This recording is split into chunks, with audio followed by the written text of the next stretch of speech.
These had to be the worst spies ever. I heard everything they said, and not just with my ears, but with my mind also. One good thing came out of it, though. I now have proof that Lila is a Frogan too. Had it not been for our impromptu celebration, I wouldn't have found out. I tried to go back to sleep, but it was difficult. I kept thinking about what I'd heard. Isha is urging Lila to steal the codes to the cloaking device that keeps ANTHORA 2 literally invisible to the enemy.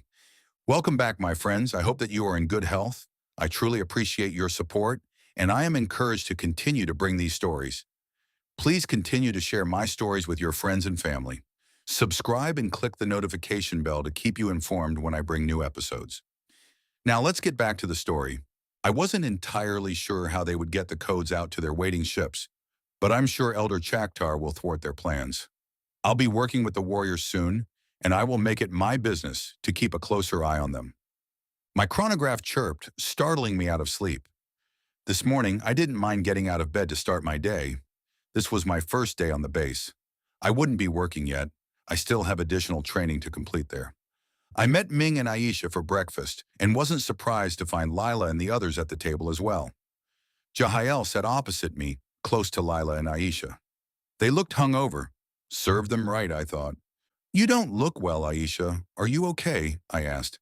I put my best concerned face on. She made a face. "Ugh, I think I overdid it with the beer last night. My head feels like it might explode." "Is that why I feel so bad?" Lila asked with a pained expression on her face. "I guess the next time we go paint the town red, we'll listen to you, Fiona. You look ready to do battle in your new position," Jahael said with a weak smile. "I hope you've learned your lesson. Perhaps you should invest in aspirin or whatever passes for that here," I told him. "What's aspirin?" Draktar asked. "It is a pain medication, the wonder drug back on Earth," I explained. "I'll be sure to ask for something when I go into work today," Aisha said. I stood up. "Well, I'm off to my first day on base. See you guys later." The others got up also, leaving the hungover trio to their misery. "I think Fiona might be suspicious of us. She might know about the Biza flower and why we use it. She made the others stop drinking it," Lila said. Hearing her voice so clearly made me stumble. I dumped my tray and walked out of the cafeteria. I stood just outside the entrance to see if I could still hear them. "You might be right. She used to live in the library when she first got here. There's no telling what she's learned," Aisha agreed. "You are both being paranoid. She may be a descendant of the original BRIGHTBLADE, but she is not as cunning. I'm still waiting to see how long it will take for her to notice my listening device I personally placed in her room." "She hasn't discovered it yet," Jahael said. "I don't know. She seems intelligent to me. Most of the time, she doesn't notice me, but I watch her. She watches you two very carefully." "I will take advantage of this," Lila added. Someone bumped into me and I hurried away before I attracted more attention. I hurried to my room and took a deep breath. This was getting more complicated. I was no spy, but here I was plotting against beings who have been hunting my people for eons. As I hurried to put finishing touches to my hair and uniform, I vowed that I would personally rid ANTHORA 2 of this vile threat. The ride out to the base was not long, however. The route was different than the one I was used to. We rode through a part of the main city that I wasn't familiar with. The buildings were not as tall as the ones on the other side of the city. These buildings were no more than 4 to 5 stories tall and had less windows. As we entered the main complex, I noticed signs for the barracks, mess hall, armory, and bunkers. I realized that this was just like any army base. We drove past a huge hangar where I spied real-life space cruisers. I didn't know what I was expecting, but it surpassed it. I was looking at true alien technology, and I was a part of it. The conveyor dropped us off at a large open area. Warriors of every description stood at attention. For the benefit of newbies like me and some of the others sergeants directed us. Mine was Sergeant Vina. Suddenly, a loud whistle sounded, and everyone stood at attention in their designated ranks, including me. My new rank was Second Officer Warrior of the Anthoran Space Corps. It just means that I was a new crew member of the Space Corps. Today begins a new chapter in the lives of many of you. Our world is constantly vigilant of the ever-increasing threat of invasion. It is left to us to keep our world and our people safe. A lot is expected of you, and you will not take it lightly. Many of you have seen some combat, while the rest of you dream of it. Our task is to make you ready to fight to keep ANTHORA 2 safe for future generations. For those of you that are new graduates, welcome to the ADB, the Anthoran Defense Base. That glowing speech was given by the Imperial Commander, Podge. Standing next to him was Elder Chaktar. We were dismissed and instructed to go to our stations. I was stationed at ground command for the time being. I was to train in the protocols and defense plans for the city. In the next few days, I will be expected to learn the procedures and defense plans for each sector of the city, after which I would advance to the Anthoran Air Defense Command and so forth. In a private meeting, Elder Chaktar assured me that as soon as I completed the training, that my mission to Earth will take place. Assigned to me and Captain Lau was a space cruiser ready to take us to Earth. The mess hall was full and lively with men and women from every corner of the universe. We even had nosans. They were outfitted in special suits. Because of their special survival needs, they could only serve as ground defense. They sat together in a separate area, almost cave-like, to eat. I was surprised there were so many. Captain Lau joined me at my table. For some reason, I was still being treated funny. These warriors looked at me with that adoring gaze I've been subjected to ever since I arrived to ANTHORA 2. My name still carried a lot of weight. I had the table to myself. This is going to take a lot to get used to. In the dorm, we were all trainees, but now I'm a warrior. I just wish they'd stop putting so much stock in my name. I'm not Lena, and I feel that they expect me to perform miracles, I said. Give them time. You'll be surprised how quickly your table will fill up with comrade, said Captain Lau, looking around. You said you had news? Yes, yesterday after the graduation ceremony, they took me out to celebrate at a club in the shopping plaza. As you already know, Jahael and Aisha are Frogans, but I discovered that Lila is one too. At the club, they got wasted on a beer the bar served called Biza beer. They could hardly walk by the time we left the club. Then I overheard Aisha and Lila plotting to steal codes for the cloaking device for the planet. Jahael hid some listening device in my room and Ming's as well. Lau leaned closer. What does the listening device look like? I described the stone, and I asked if we could have the club investigated. I told him everything, including my fear that it was getting too big for me to handle alone. I will speak with Elder Chaktar. My advice to you is to continue to gather information and to keep doing whatever you're doing.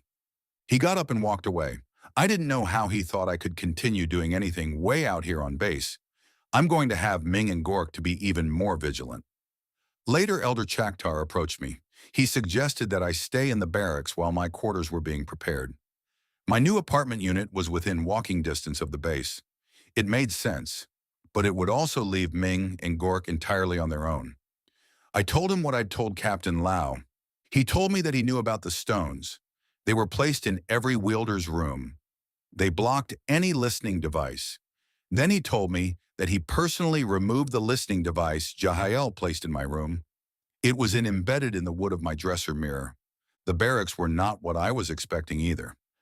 I've got to stop comparing things to Earth. In fact, I wasn't expecting to move so soon either, but needs must. They sent a detail back to the dorm with me to help me move my stuff.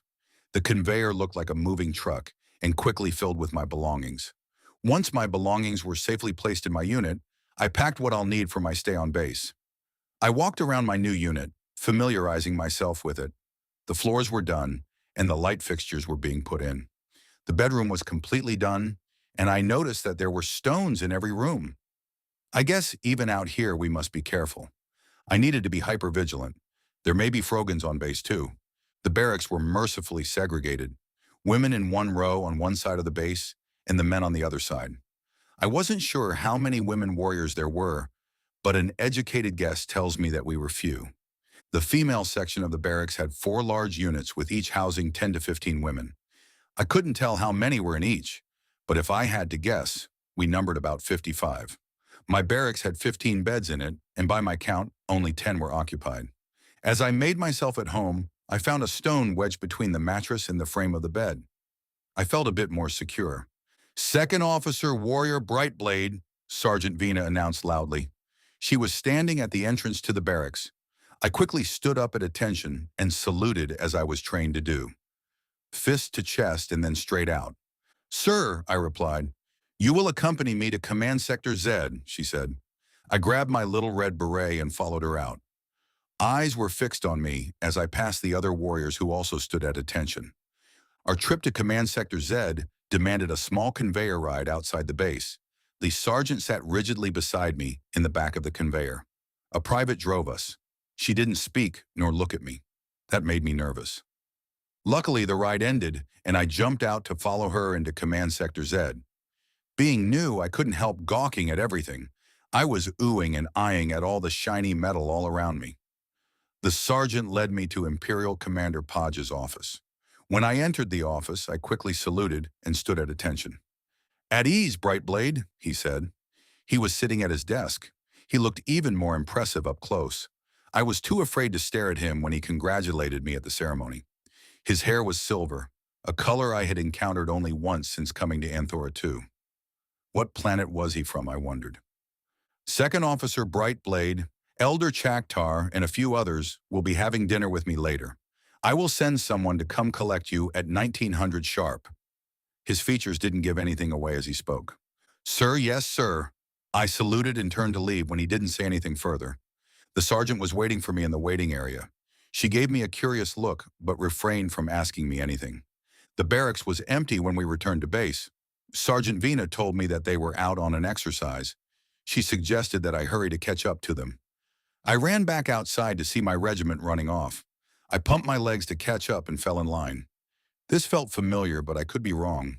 A run on Earth and one out here could be different. A few minutes later, I was proven right. In a clearing near where we came to a stop were supplies waiting for us. Our names were on each backpack. The packs contained a coil of rope, a knife, a bottle of water, and a small pouch of rations and a camouflage blanket. "Attention!" Drill Sergeant Coop shouted. "This exercise is to help you familiarize yourselves with an ambush method used in combat. Around you are the trees that you will climb to hide yourselves in. Your blankets will take on whatever plumage, bark, and limb you're on. It is activated by shaking it and then throwing it over your feet and ground."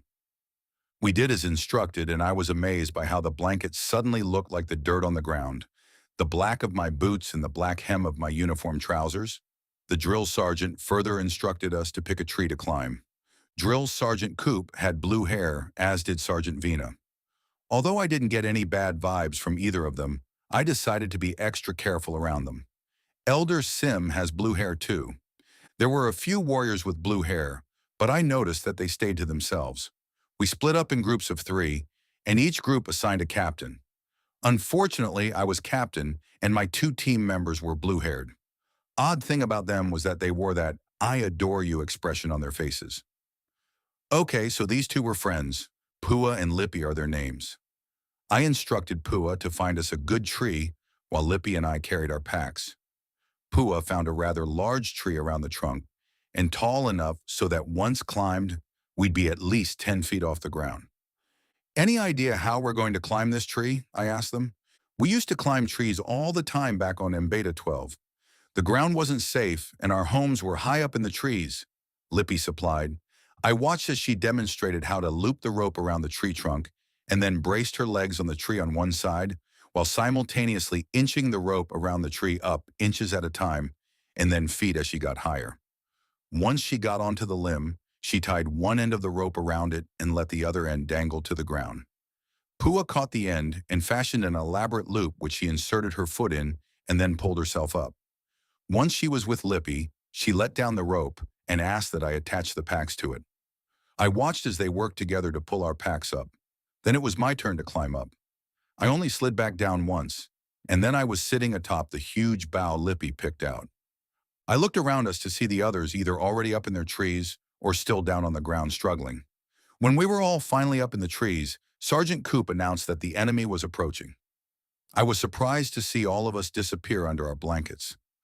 I looked down as the Frogans approached. Instinct took over as I uncovered myself and threw my knife. I was the first to engage the enemy. The others followed suit, and only when all the enemy was lying seemingly dead on the ground did Sergeant Coop tell us to come down. "Good job," beamed Sergeant Coop. He held the remote control in his hand to activate the androids once again. "Frogans have a weak spot, and for every one of you that targeted it, well done. Their weak spot is their heads. Once the brain waves are interrupted, they become incapacitated and can be killed easily." I watched as the androids came to life again to stand at attention. Our next exercise was to engage the enemy in hand-to-hand combat. Keeping in mind that the androids were also armed, each team was to be careful not to get tagged by the light beam of the android's weapon. Pua, Lippy, and I circled around our android, keeping well away from its weapon, a gun that projected a red light beam. Pua threw her knife. It missed the head but landed on its shoulder. The android turned to face her, while still targeting Lippy and me. I threw my knife and grazed the side of its head. Lippy quickly went in to stab it in the heart. We watched our android fall to the ground convulsing. Sergeant Coop came to inspect our work. He grinned at us and kept away from the android. I saw why, because suddenly it got up and tried to attack me. Lippy pushed me out of the way and it shot Lippy in the abdomen with a loud burst of, "It's gun," then fell back down. "Lippy!" I screeched and rushed to her side. She was on the ground holding her abdomen as blood oozed out from around her hand. She lay there whimpering as I looked around wildly for a way to help her. Sergeant Coop knelt down beside us and, using his chronograph, called for a medic. Within minutes, a medical conveyor arrived. The medic transferred her carefully onto a board and into the conveyor. I wanted to go with her, but didn't know if I'd be back in time for Commander Podge's dinner. Pua insisted to go instead. Why were the androids outfitted with live ammo? I asked, horrified. They weren't supposed to be. The weapon was supposed to give off a colored light beam to indicate that you'd been hit, he explained. He looked shook up enough to convince me that he had nothing to do with it. It also dawned on me that the attack was meant for me. Had Lippy not pushed me out of the way, it would have been me the medics came for. Sergeant Coop pulled out the remote and deactivated all the androids. They stood stock still, and another conveyor came to collect them. They were all bound as a precaution. Sergeant Coop ended the exercise and we headed back to base. On the run back, some of the other women kept well away from me. They kept stealing curious glances at me. Once we got back, I ignored them and headed for the shower. I had Lippy's blood on me. When I came out of the shower, they were huddled together whispering. Then they sent their spokesman to me. I was in such a mood that Sergeant Vina might have to call another medic. "Hey, BRIGHTBLADE, we know that the attack was meant for you. We don't know why, but we've got your back." The name embroidered on her shirt said Larson, S. I snorted. "Take your pick. My name is BRIGHTBLADE. I'm a warrior and a woman. I'm just so tired of the snide remarks, the dirty looks, and the adoring looks. I am not Lena BRIGHTBLADE. I am Fiona, and that's all I will ever be. Whatever she may have done was her gig, not mine. I just wish everyone would just leave me alone." I hadn't meant to cry, but the tears came. Suddenly, I was surrounded by comforting women patting me on the back. "Stop worrying about all of that. I don't know about the others on the base, but we know who you are. You are Fiona BRIGHTBLADE," Sue Larson said. I smiled weakly at them. "Thank you, I really appreciate it." The others dispersed while Sue lingered. She wore a big smile on her face, and she gave me the look, and I thought, oh boy. I wanted to introduce myself, but I was a little bit in awe. I'm from Earth too. She told me her story. She was 18 when she died. She didn't remember how, but she's been on ANTHORA 2 for 7 years. I listened to her until it was time for me to go. The driver drove off base and past my apartment building. Although the commander wasn't from Earth, his house was a mini mansion modeled after Earth's design. Elder Chaktar was standing in the doorway, waving me in. "Good evening, Elder Chaktar," I said respectfully as I entered. "Good evening, Fiona. Come in." True to its design, the formal foyer was stately, complete with fresh flowers on a round mahogany table. The commander was seated at the head of the dining table, and he inclined his head to me. "Welcome to my home. This is my wife, Misha, and I assume you are familiar with everyone else," he said, waving his hand toward the others seated at the table. I smiled at his wife. "Pleased to meet you, Mrs. Podge." She smiled back and looked around the table, and then back at her husband. He nodded at her, and she turned her attention back to me. "Do you need to expel some energy, Fiona, or can you wait?" "Yes, please," I answered. Being outside most of the day made for a massive buildup. "I'll take her, Mother," Belle volunteered. I did a double take. Belle was the commander's daughter? I did not see that coming, especially since I'd only seen her in classes and at the weapons shop. She led me to the basement of the house and into a room no bigger than a closet between the washer and dryer. As I expelled, I imagined the lights flickering upstairs. I came out of the room feeling lighter and followed her back upstairs. Commander Podge and everyone at the table were wielders. I wanted to relax, but after what happened today, I needed reassurance that I wouldn't be killed in my sleep. Commander Podge, may I speak freely? I asked, looking around the table. We're all friends here. What's on your mind? I looked around the table and they were all looking at me expectantly. Sir, it seems that I am a concern to our common enemy even here on the base. I'm assuming that Elder Chaktar has filled you in on what's been going on in the dorm. And today, while participating in a drill in the woods, an android malfunctioned and attacked, hurting one of my teammates. The attack was clearly meant for me. Why is all this happening? I asked. The commander's wife clasped her husband's hand and Belle stood up. Father, you must do something, exclaimed Belle. Fiona, I had thought the stones were protection enough. They jam the listening devices. However, it seems that we have to be more cunning than them, he said. His features took on a more serious tone. I'm sorry to bring my problems here. It's just that I'm a bit overwhelmed, I confessed. After dinner, Mrs. Podge and Belle gave me a tour of their home. She said that she loved the architecture she'd seen on her travels as a reclaimer. She'd traveled to Earth and was hooked. Now she counsels the reclaimed. They took me back to the others who had gathered in the living room. Commander Podge had a huge screen up, and once I was seated, he pressed a button to activate a projector. He had a detailed presentation prepared for us. He said that it had become an alarming concern that the Frogans had found a way onto the planet. Only recently, since my reclamation, had it accelerated and they've discovered how it was being done. Are you on pins and needles right now? Comment how you'd deal with the enemy infiltrating ANTHORA 2. He explained that on a routine reclaiming mission on T4, the team was picking up a group of Anthorans who had been killed. The Frogan who had killed the group was able to watch and report. They've devised a way to masquerade as an Anthoran. Our scientists captured one such imposter and examined it and wiped its memory afterward. Jahael was the imposter. He and his fellow imposters have been trying to find a way to communicate with their superiors. Our jamming defenses has been keeping all communications off and on planet from being delivered. Anthorans have a rather unique physiology. Our skin contains all there is to know about us, even memories. When the scientists enhanced our genes all those hundreds of thousands of years ago, it wasn't certain that our survival would succeed. The Frogans have had millennia to study us, and they have succeeded in using our skin to bypass the sensors. By putting on the skin, they found that they can pass as Anthoran, he finished. Commander, was Jahael Anthoran when he came to reclaim me? I asked. Jahael is an imposter. The original was overpowered on his mission to reclaim another. We captured him and examined him. His memory has been wiped and he has been under surveillance since. We have the real body under suspended sleep, he replied. How's it done? I asked. They have a specialized laser that can cut through the layers of skin without harming the organs underneath. And they dress themselves in it, taking on the personality and memories of the person. The only problem they have is that they cannot sleep in the skin, which is why you saw the Aisha skin hanging against the wall. I remember being told that we were invisible off-world. When Jahael came for me, he couldn't see me until my essence went back into my body.